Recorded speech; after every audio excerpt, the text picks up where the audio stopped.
네, 협동조합 설립에 관한 제 4부 강의를 시작하겠습니다. 이번 4부에서는 협동조합 정관을 만드는 것을 한번 살펴보겠습니다. 여러 협동조합이 있지만 이 중에 일반 협동조합 정관을 가지고 설명을 드리겠습니다. 왜냐하면 모든 협동조합 정관의 출발점은 바로 일반 협동조합에서 출발하기 때문에 그렇습니다. 그리고 여기서 이제 파생해서 사회적 협동조합 또는 다중이해 관계자 협동조합 또 사회적 협동조합 연합회 아니면 일반 협동조합 연합회 이런 것들의 정관이 이제 파생돼서 만들어지는 겁니다.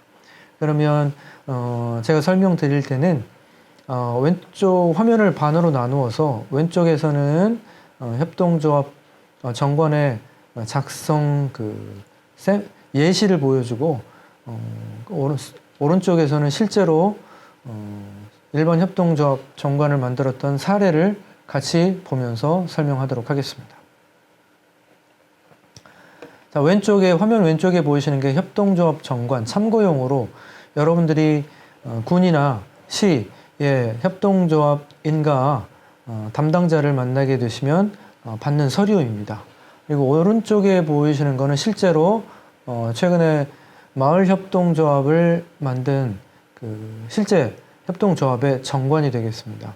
이 둘을 보시면 비교해서 설명을 드리는 이유는 왼쪽에는 유의사항들이 많이 적혀 있습니다. 그래서 이런 문장들을 많이 보시다 보면 자칫 헷갈릴 수가 있는데 혼동이 올 수가 있지만 오른쪽에서 보면 명료하게 정리되기 때문에 실제로 이런 내용들이 오른쪽에서 구체적으로 어떻게 정리가 되는지 살펴보겠습니다. 그리고 실제로 여러분들이 이제 이 서류를 받으시면 왼쪽에 있는 참고용 정관을 받으시면 여기에 이제 여러분들이 직접 입력을 하시는 그런 절차가 있습니다. 그래서 이 정관을 가지고 이제 기관에 제출을 하는 거죠. 자, 그러면 제1장은 총칙으로 이루어져 있습니다. 첫 번째, 필수조항. 빨갛게 필수조항이라고 된 건 이 조항은 빼면 안 된다는 얘기입니다. 설립과 명칭. 이 조합은 협동조합 기본법에 의해서 설립하며 땡땡 조합이라 한다. 오른쪽에서 뭐라고 하냐면 당연히 청년들 협동조합이다 한다. 이렇게 해도 된다는 얘기입니다. 이렇게 이름으로 신청년 협동조합이다. 이렇게 해도 되는 얘기입니다. 두 번째, 무슨 땡땡 협동조합은 이하 무슨 조합이라 한다. 이게 조합이란 말이 길기 때문에 무슨 조합이라 하고 자주적, 자립적, 자치적인 조합 활동을 통하여 뭐뭐를 위하여 뭐뭐를 목적으로 한다. 이때 이제 소비자 협동조합이냐, 사업자 협동조합이냐, 직원 협동조합이냐, 다중 이해 관계자 협동조합이냐, 사업자 협동조합은 이제 중소기업 협동조합 같은 경우에 해당할 수가 있습니다. 이런 경우에 설립 목적에 맞는 이제 내용을 기술해야 되겠죠. 여기서는 이렇게 기술하고 있습니다. 자주적, 자립적, 자치적인 조합 활동을 통해서 지역사회, 교육, 문화, 관광, 환경, 투자, 제조, 판매, 유통, 서비스 구축을 목적으로 한다. 이렇게 구체적으로 기술할 수 있고 영농조합 같은 경우는 농산물 생산, 가공, 유통, 판매 이렇게도 할 수가 있겠습니다.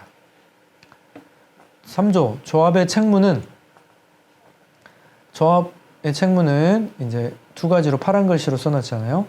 이 파란 글씨들은 이제 여러분들이 법조문으로서 이제 실제로 수정을 하는 것은 별로 권장하지 않습니다. 그대로 수역하시면 되겠습니다. 그래서 그대로 옆에도 옮겨놨죠. 조합은 조합원 등의 권익 증진을 위하여 교육, 훈련 및 정보 제공 등 활동을 적극적으로 수행한다. 필수 사업이 되겠습니다. 두 번째, 조합은 다른 협동조합, 다른 법률에 따른 협동조합, 외국의 협동조합 및 관련 국제기구 등과의 상호협력, 이해 증진 및 공동사업 개발을 위해 노력한다. 이게 필수 항목이고 혹시나 이제 추가로 적으실 게 있으면 여러분들이 조합의 책무를 더 적으실 수도 있겠습니다. 네 번째, 사무소의 소재지는 반드시 이렇게 적어야 됩니다. 전주시에 둔다. 김제시에 두며 이사회 의결에 따라 필요한 곳에 지사무소를 둘 수 있다. 이런 걸 둬야 되겠죠. 이때 행정구역은 군, 구, 동 이런 것까지 적는 게 아니고 특별시, 광역시, 특별자치, 시, 군까지만 적는 게 일반적입니다.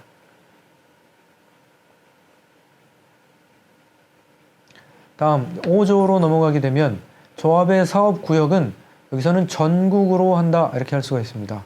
어떤 경우에는 이제 국내외로도 할 수가 있습니다. 왜? 왜냐하면 수출하는 경우도 있으니까 이럴 때는 국내외로 한다 이렇게 적을 수도 있고 어떤 때 너무 아주 좁게도 할 수가 있습니다. 여러 개의 행정구역에 걸쳐 있을 때 뭐 김제, 전주 뭐 이런 지역만 한다 그랬을 때는 다 적어야 되겠죠. 해당. 하지만 일반적으로는 대부분 전국으로 하는 게 일반적입니다. 6번째, 제6조의 공고 방법은 조합의 공고, 필요한 내용들을 게시를 해야 되는데 이때는 주로 뭐 시나 군에서 발간하는 일간신문, 일간지 또는 중앙일간지에 게재할 수도 있고 홈페이지, 왼쪽에서 보다시피 홈페이지에 게시할 수도 있고요. 그 다음에 뭐 메시지로 공지할 수도 있겠습니다. 최근에는 많이 사용하는 방법이죠. 모바일. 그 다음 1항에 여기 보이는 1항의 공고 기간은 최소한 7일 이상으로 한다.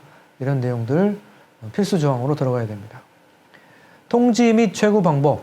조합원에게 이제 뭔가를 이제 뭐 통지를 해야 될 때, 최고장을 보아야 될 때, 뭐 회고를 한다. 뭐 이런 내용들이 있을 수도 있습니다만은 이때는 최고 기간은 최소한 7일 이상으로 한다. 다만 조합원이 따로 연락처를 지정하였을 때는 그곳으로 할 수가 있다. 그곳이 아닌 경우에는 조합원 명부에 기재된 곳으로 통지를 한다. 그리고 조합원들은 공직선거에 관여가 금지되어 있습니다. 이것도 역시 파란 글씨로 되어 있죠. 법으로 금지되어 있습니다. 이건 반드시 그대로 기재를 해야 됩니다. 공직선거에 참여하는 당연히 이거 선관위법에 위배가 되겠죠. 그리고 역시 1항에 따른 행위들은 절대로 하면 안 됩니다. 특정 정당의 지지, 반대, 뭐 당선이 되도록 돕는다. 일체 행위는 금지하고 있습니다. 제 9조를 보면은 조합의 운영 및 사업 시설에 관한 필요한 사항으로 이 정관에서 정한 것을 제외하고는 뭐로 해야 되냐면 정관에 적지 말고 규약이나 규정으로 해서 정하라 이 얘기입니다. 2장으로 들어가면 총칙에 이어서 조합원에 대한 내용들이 나옵니다. 첫 번째가 나오는 게 조합원의 자격입니다. 설립 목적에 동의하고 의무를 다하고 하는 사람이 조합원이 될 수 있다. 이때 좀 유의사항을 보게 되면은 사업 분야와 내용, 사업 구형, 조합원의 구성 등을 고려해서 설립 목적 그리고 조합의 특성 여기에 부합되는 자로 조합원의 자격을 정관으로 제한할 수 있기 때문에 여기 더 여러분이 기술할 수 있다는 얘기입니다. 구체적으로.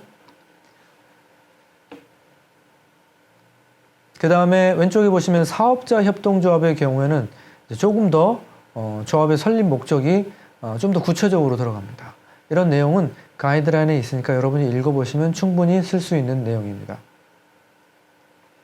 그 다음 조합의 가입은 당연히 자격을 가진 사람이 가입 신청서를 제출할 때 받고 접수한 날로부터 2주 이내에 서면으로 또는 전화로 신청 결과를 통지를 해야 되고요. 그 다음에 조합원에 가입하려면 당연히 출자 자수를 선택을 해서 금액을 1개월 이내에 또는 몇 개월 이내에 조합에 납부한다. 뭐 짧은 때는 뭐 30일 이내, 뭐 20일 이내 이렇게 짧게 지정할 수도 있지만 가능하면 1개월 정도로 지정해 주는 것도 괜찮습니다.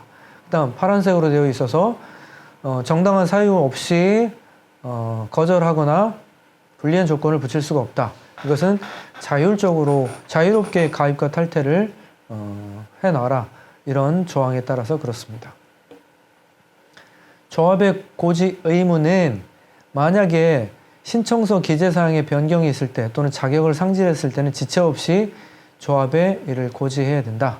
자기가 뭔가 변동사항이 있었어요. 이랬을 때는 조합원의 자격을 잃을 것 같아요. 그럼 반드시 조합에 고지해야 된다는 책임이 있습니다. 의무가 있습니다. 그 다음 조합원은 납입한 출자액을 반드시 납입할 책임이 있고요. 파란색으로 되어 있습니다. 그 다음 탈퇴할 경우에는 반드시 탈퇴 의사를 알리고 조합을 탈퇴할 수 있습니다. 그리고 다음 아래에 있는 각 호에 해당될 때는 당연히 탈퇴가 됩니다. 첫 번째, 조합원 자격이 없을 때는 당연하죠. 두 번째, 사망한 경우에도 당연하고. 세 번째, 성년 후견 개시의 심판. 이건 뭐냐면 성년인데 예를 들어 치매라던가 어떤 난치성 질환을 앓고 있어서 제대로 자기 의사를 표시할 수 없을 때 이때 성년 후견 개시, 그러니까 공공기관이나 또는 뭐 친척이나 이런 사람들이 성년 후견인으로 지정을 받겠죠. 이럴 때는 조합원으로서 자격을 역시 상실하게 됩니다. 그대로 조합원이 법인이 해산된 경우에도 당연히 됩니다. 그 다음에 그 밖에 정관에 정하는 사유에 해당되는 경우에 해산할 수가 있습니다. 여기 추가할 수가 있겠습니다. 그 다음, 이제 그 밖에 정관에 정하는 사유는 여러분들이 추가할 수 있지만 딱히 추가할 이유가 없다 그러면 뭐 추가하지 않아도 되겠습니다.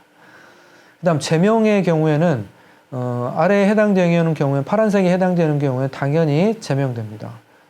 1, 2번은 첫 번째 출자금, 경비, 납입 이런 걸 안 했을 때, 또 1년 이상 계속해서 조합 활동을 안 했을 때, 사업을 이용을 안 했을 때, 그리고 세 번째는 조합의 사업과 관련된 법령, 행정처분 이런 여러 가지 규정이나 규약들을 위반한 경우, 네 번째는 고의나 중대한 과실로 조합의 사업을 방해하고 조합의 신용을 떨어뜨린 경우, 이런 경우도 제명할 수가 있습니다. 이때는 반드시 제명하고자 할 때는 총회 개최 10일 전에 제명하려는 그 조합원에게 사유를 알리고 총회에서 자신의 의견을 진술할 기회를 주어야 됩니다. 방어권을 준다는 얘기입니다. 그리고 이게 의견을 진술할 기회를 주지 않았을 때는 당연히 제명한 의결은 효과를 발휘할 수가 없습니다. 그 다음에 제명 결의가 있었을 때 제명된 조합원에게는 반드시 제명한 이유를 서면으로 통지를 해줘야 됩니다. 그 다음 이때 탈퇴하거나 제명된 조합원에 대해서는 지분을 환급해 줄 수가 있고 이 조합원은 지분을 환급해 달라고 청구할 수 있는 청구권이 있습니다. 그래서 탈퇴 조합원은 자기 지분에 해당하는 금액을 환급해 달라고 요청할 수가 있고요. 그 다음 제명된 조합원 같은 경우는 출자금에 해당하는 금액을 환급해 달라고 요청할 수가 있습니다. 그 다음 탈퇴한 조합원에 대해서 만약 이 탈퇴한 조합원이 채무가 있다라고 할 때는 환급을 정지할 수가 있습니다. 왜냐하면 조합원이 빚을 져가지고 조합 이름으로 이렇게 했을 때는 환급을 정지할 수가 있겠죠. 다만 탈퇴한 조합원이 조합에 대해서 채무가 있을 때에는 다른 제1항에 따른 여기 따른 환급금과 상계할 수 있다. 뭐냐면 내가 채무가 있는데 그거를 환급금으로 상계해줘라. 그걸로 이렇게 금액이 똑같으니까 나 그냥 환급금 안 받고 그냥 탈퇴할게요. 이렇게 할 수도 있다라는 그런 얘기입니다. 그 다음 청구권은 앞에서 말한 이 환급 청구권은 다음 회계연도에 청구할 수가 있습니다.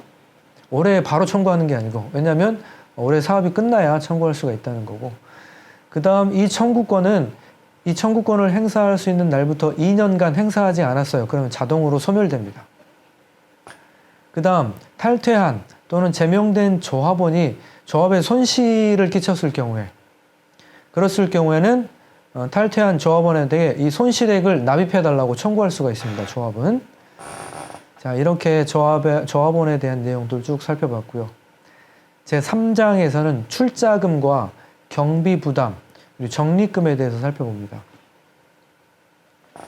지금 이런 내용이 사실은 지금 왜 이런 내용까지 봐야 될까 싶지만은 사실은 이런 내용을 염두에 두고 협동조합을 설립하셔야, 그리고 이런 내용들을 머릿속에 두고 있어야 조합원으로 가입할 때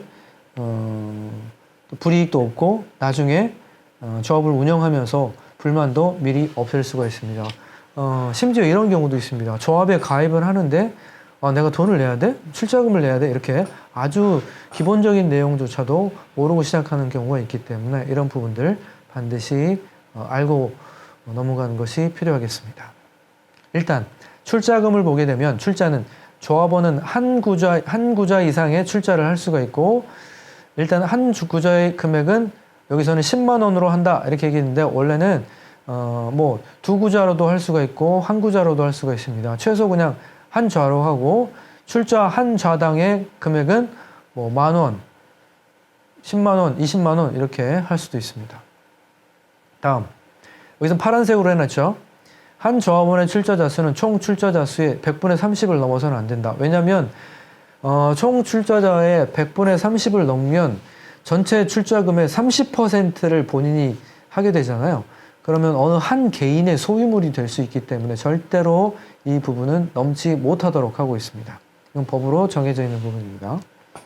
그 다음에 출자금은 창립총회가 1로부터 1개월 이내에 납입한다. 여기서는 이 협동조합이 정한 거고, 출자금은 며칠까지 뭐뭐한 날로부터 며칠까지 납입한다. 이렇게 간단하게 적을 수도 있겠습니다.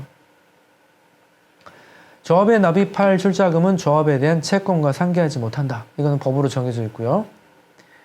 출자는 현물로도 할 수가 있고, 현물로 하는 경우에는 출자하기로 약속한 납입 기일에 조합이 지정한 장소에 현물을 갖다 주어야 한다.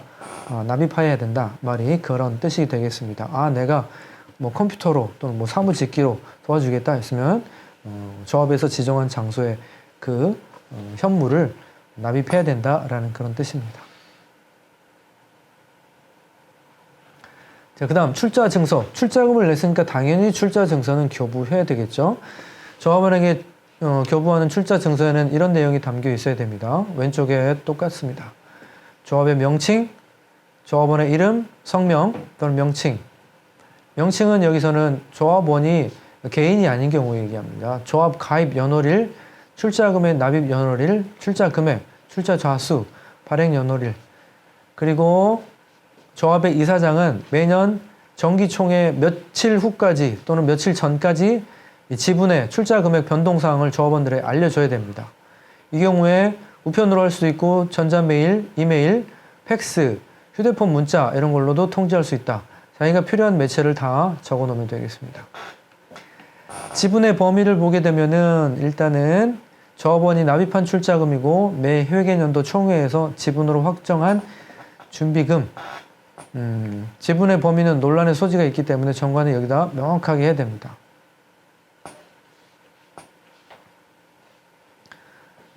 그 다음 지분을 혹시 양도할 때, 이럴 때 양도와 취득에 대한 금지 조항이 있습니다. 조합원의 지위를 양도 또는 조합원의 지위의 양도는 총회의 의결을 받아야 됩니다. 그냥 자기 마음대로 하는 게 아니고요. 조합원이 아닌 사람이 다른 조합원으로부터 지분을 양수하려고 할 때는 역시 협동조합 조합원 가입의 예에 따라서 진행을 해야 됩니다. 그래서 조합에 가입하고 양수를 해야 된다는 뜻입니다. 그 다음 이렇게 지분을 양수한 사람은 지분에 관해서 양도인의 갖고 있던 권리도 의무도 같이 승계합니다. 조합원은 지분을 공유하지는 못합니다. 만약 지분을 취득하거나 이를 질권의 목적으로 활용해서는 또 안 됩니다. 그래서 정관에 의해서 양도를 하고 양수를 합니다. 그 다음 출자금액 감소. 출자금액이 감소가 될 수도 있습니다. 부득이하게 조합원의 신청에 의해서 출자 좌수를 감소할 수가 있습니다. 나 굉장히 어렵습니다. 뭐 이렇게 해가지고. 그래서 출자 한 좌당 금액의 감소 또는 출자 좌수의 감소, 전체적으로 그냥 출자 감소를 의결할 때는 의결한 날부터 며칠 이내에 대차대조표를 작성한다 이렇게 쓸 수도 있고요.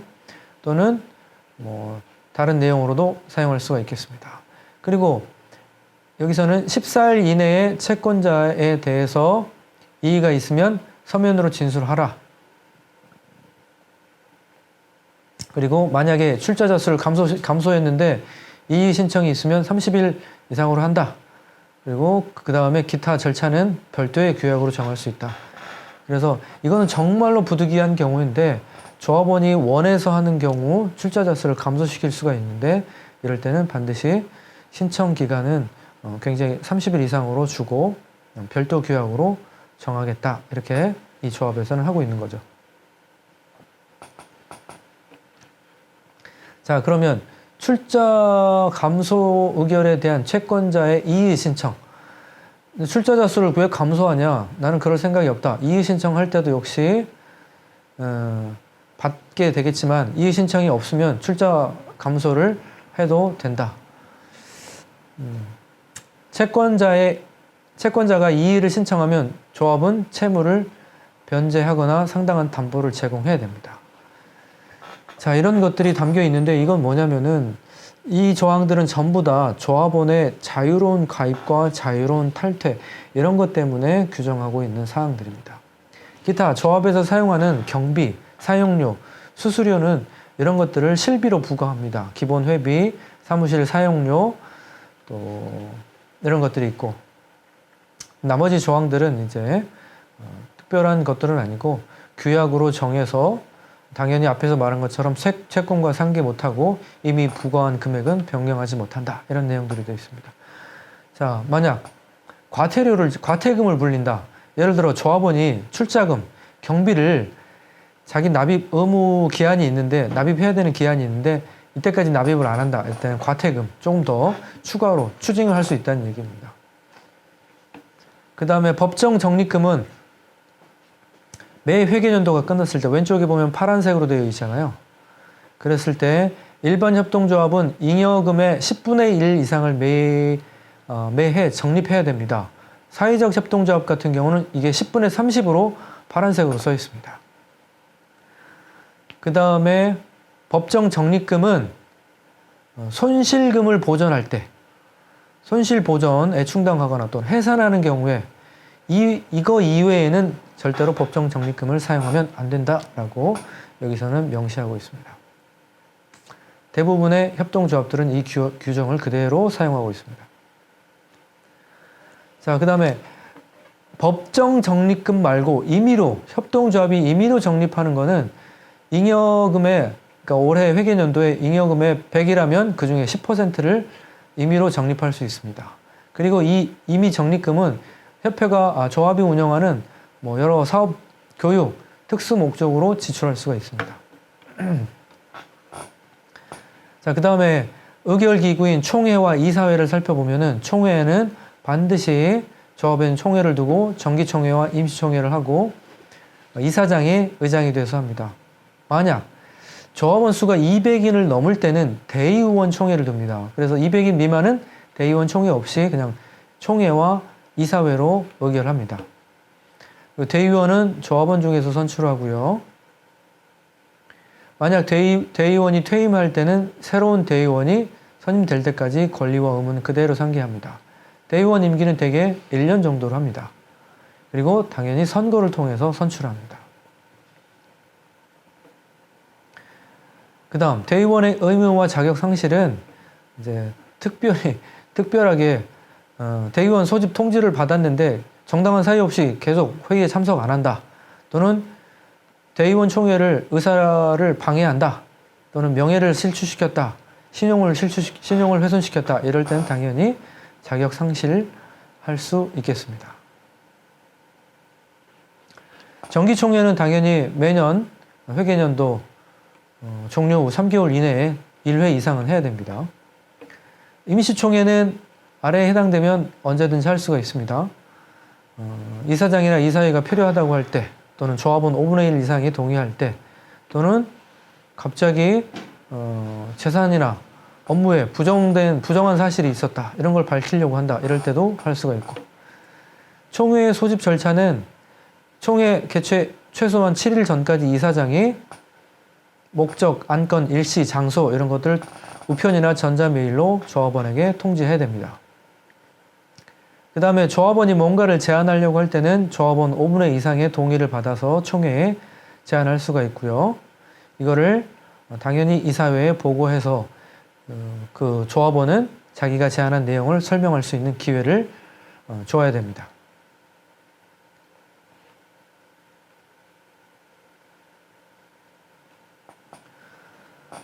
그 다음에 총회에서 의결하는 내용들은 이런 내용입니다. 1번부터 11번까지인데 1번부터 11번까지인데 이건 내용은 딱히 변동사항이 없습니다. 왜냐하면 법적으로 제한해 놨기 때문에 정관의 변경부터 규약 제정 변경 폐지, 임원 선출, 사업계획, 결산보고, 감사보고, 승인, 협동조합 합병 분할, 조합원 제명, 탈퇴, 환급, 그 다음에 기타 필요한 사항 이것들을 총회에서 의결합니다. 그리고 대부분 총회는 과반수 출석에 과반수 찬성으로 의결합니다. 만약 정족수가 미달하면 다시 20일 이내에 다시 총회를 다시 소집해야 되고요. 조합원의 3분의 2 이상의 출석과 3분의 2 이상의 찬성이 있을 때는 어떤 점이냐면 긴급으로 총회에서 미리 통지한 사항이 아닌데 긴급으로 할 경우에는 3분의 2 이상의 동의가 있다. 그럼 긴급으로 안건을 올려서 의결할 수도 있다는 내용입니다. 그래서 특별 의결 사항을 보면은 출석 조합원 3분의 2 이상으로 조합원 과반수의 출석과 3분의 2 이상으로 찬성으로 정관, 합병 분할, 제명, 출자금 반환, 환급, 우선 출자 이런 것들을 의결할 수가 있겠습니다. 그 다음에 이제 의결권은 각자 1인 1표의 선거권을 갖고요. 대리인도 역시 의결권 선거권을 가질 수가 있습니다. 여기서 대리인은 가족의 직계, 존속, 비속, 형제, 자매 이런 사람들이 해당이 되겠습니다. 총회 의사록은 반드시 작성해야 되고 여기에는 조합원 3인 이상 반드시 기명 날인해서 회의 내용과 일치하다는 것을 확인해 줘야 되겠고요. 총회 운영 규약 당연히 회기 연장 총회에서 의결하고요. 이번에는 이사회 의결을 봅니다. 이사회는 이사장 및 이사로 이루어져 있는데 회의 7일 전까지 역시 총회와 마찬가지로 안건, 목적, 일시, 장소를 공지해서 이사회를 소집하고 이사장이 없는 경우에는 이사 중에 한 분이 이사장을 직무대행할 수도 있습니다. 이사회 의결사항은 총회와 비슷하기도 하지만은 총회 전에 총회에 올리기 위한 안건들을 의결한다고 보시면 되겠습니다.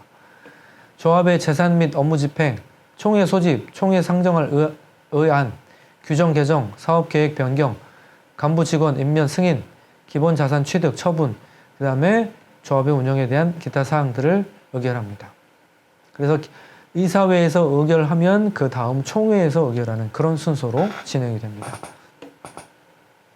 역시 과반수 출석에 과반수 찬성으로 의결합니다. 이사회도 역시 의사록을 작성하고요. 그 다음 협동조합의 임원과 직원은 어떻게 선정하느냐.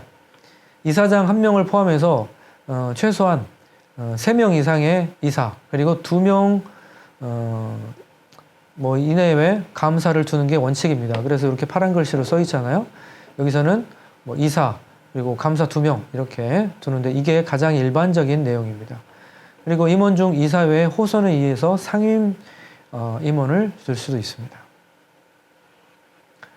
임원의 선임에 대한 내용 이 부분들이 역시 이제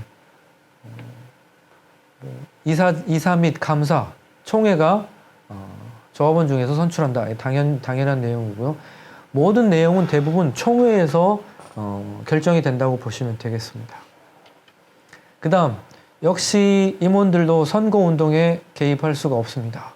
금전, 물품 향응, 공사직 이런 거 제한받으면 절대 안 되고요. 그다음에 선전, 벽보, 선거 공보, 홍보 인쇄물, 합동연설회 이런 거 절대 개최하면 안 되겠습니다. 그 다음에 임원들을 선정하는 선관위, 선거관리위원회 규정도 따로 마련이 되어 있습니다. 이때 선관위는 이런 내용들, 후보자 자격심사에서부터 기타 선거에 필요한 내용들을 왼쪽에 나열된 내용들을 그대로 적어두면 됩니다. 파란색으로 되어 있는 임원의 결격사유 이런 것들은 대부분 그대로 여러분들이 옮겨 적으시면 큰 무리는 없을 것 같습니다. 임원의 임기도 역시 큰 무리가 없는 한 대부분 2년에서 3년 이렇게 할 수가 있겠고요. 여러분이 조정하시고 임원은 근데 임직원은 겸직이 금지되어 있습니다. 파란색으로 보시면 겸직은 뭘 금지하냐면 이 조합의 이사장인데 다른 조합의 이사장도 겸한다. 이거는 안 되고요. 또 그 다음에 이사와 직원을 겸할 수가 없고 국회의원이나 지방의회, 의회 의원도 겸직할 수가 없습니다.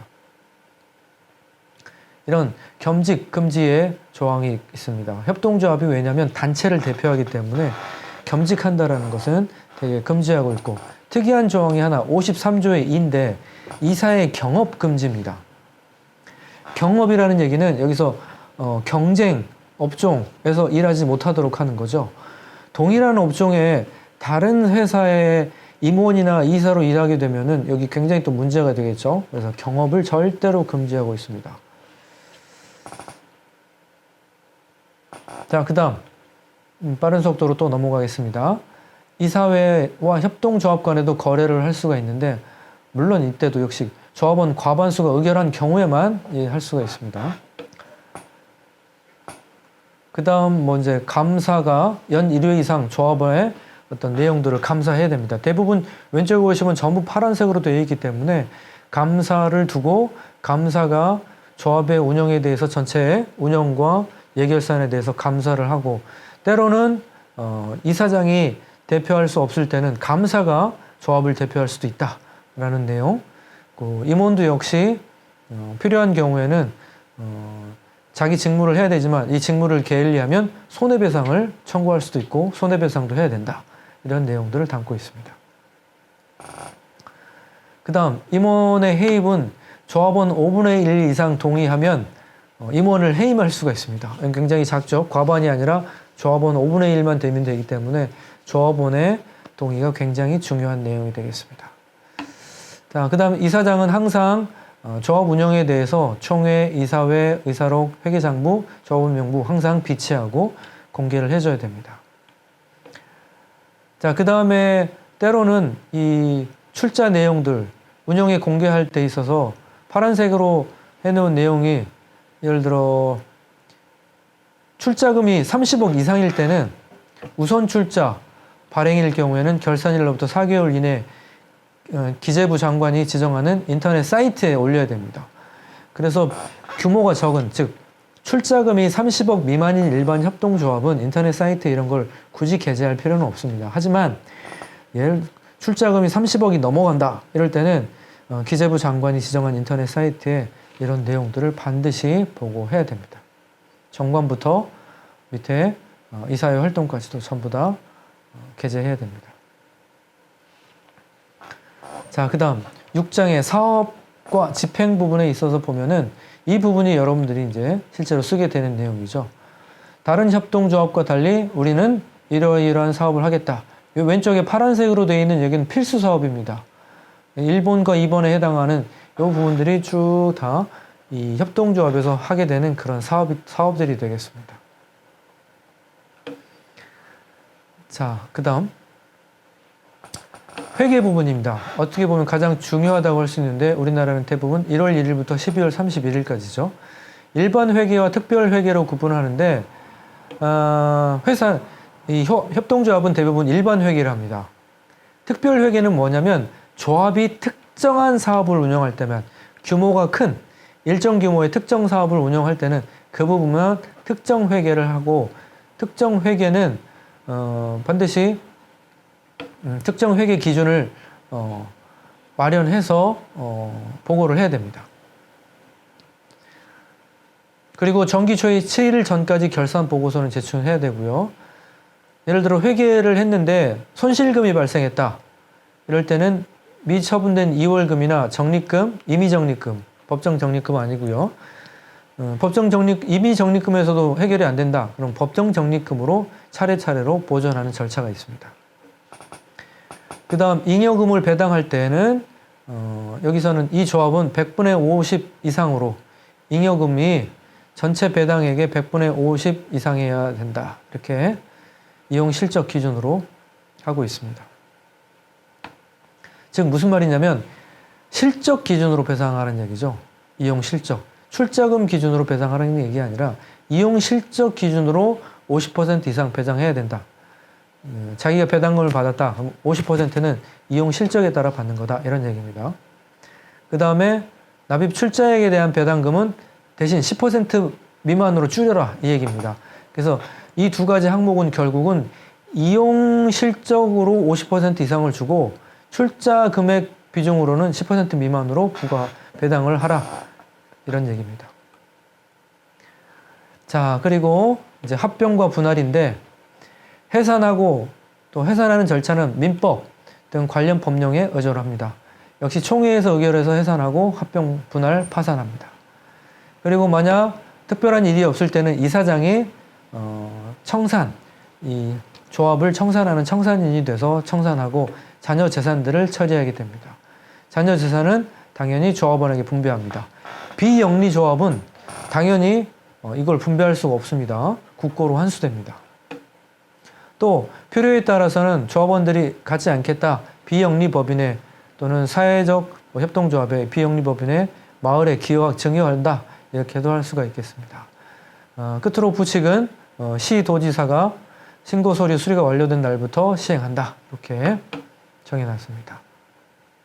자, 여기까지 우리가 어떤 정관을 만드는 내용을 끝까지 살펴봤습니다.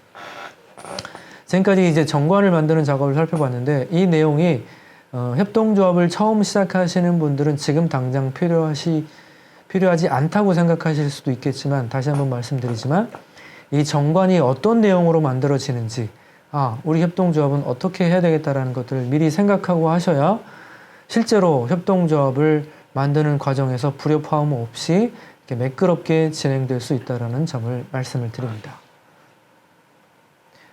끝으로 이제 정관의 끝에는 발기인들의 서명이 들어가겠습니다. 끝까지